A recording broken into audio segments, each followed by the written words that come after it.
Most AI conversations in leadership are starting to sound the same: tools, skills, headcount.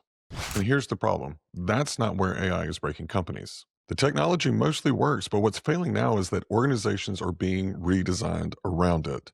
Who creates value, who makes decisions, and how fast you can change your structure when things move. Right now, a huge number of companies are stuck in what I call pilot purgatory. Dozens of AI experiments, plenty of demos, very little business impact. And the pattern behind those failures is surprisingly consistent. It's not a tooling problem, it's not a talent problem, it is a people decision problem. Specifically, there are three decision errors that leaders keep making as they rush to do something about AI. And the risk isn't that these decisions are wrong forever. The risk is that they're being made permanent way too early. Welcome to the channel. I am Trent, the human capitalist. I've noticed that there's a big difference between HR business practices and how business actually gets done. I've spent over 20 years in HR helping the C-suite rebuild their organization while the world around them shifted.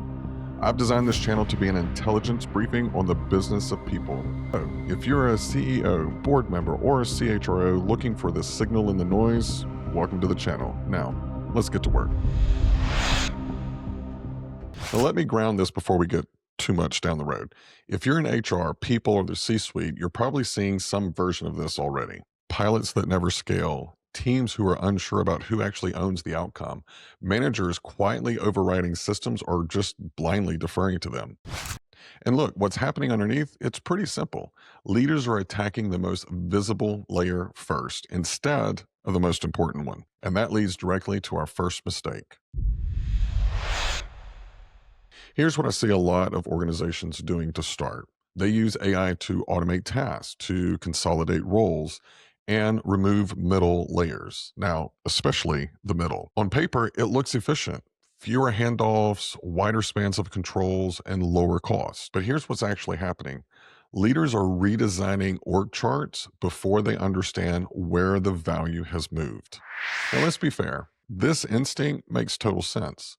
Boards are pushing for speed. Vendors are promising all types of efficiency. And every deck that I've seen says that AI is going to automate a huge chunk of work. And when leaders feel that pressure to act fast, what's the lever that they pull? Headcount. Because nothing says progress like a reorg. Now, here's the part that gets missed.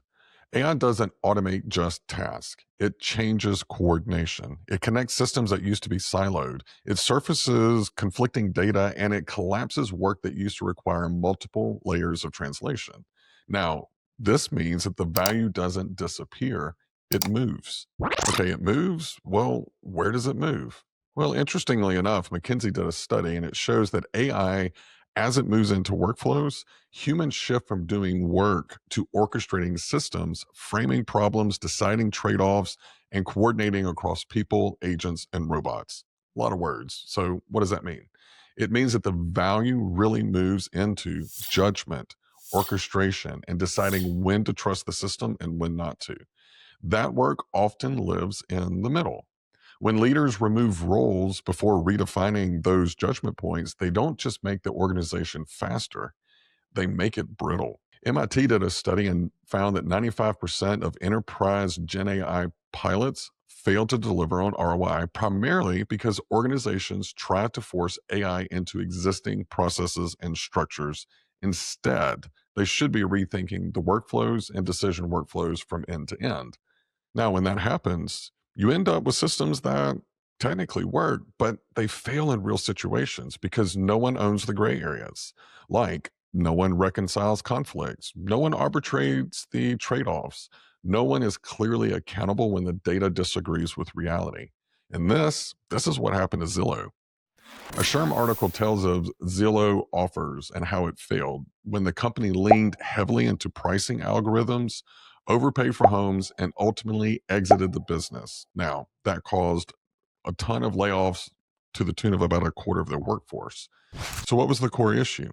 Well, they had an over reliance on automated signals without having the human in the loop. And that's how organizations get stuck running AI on top of old structures instead of redesigning the work from beginning to end. So here's the rule I see leaders violating. You cannot redesign roles until you understand where judgment, context, and accountability are actually going to move. Because if you cut coordination before you redefine it, you don't become leaner, you actually become more vulnerable. And that's why it's so important that you follow me on the next two videos where we go over errors 2 and 3. I will see you in the next series.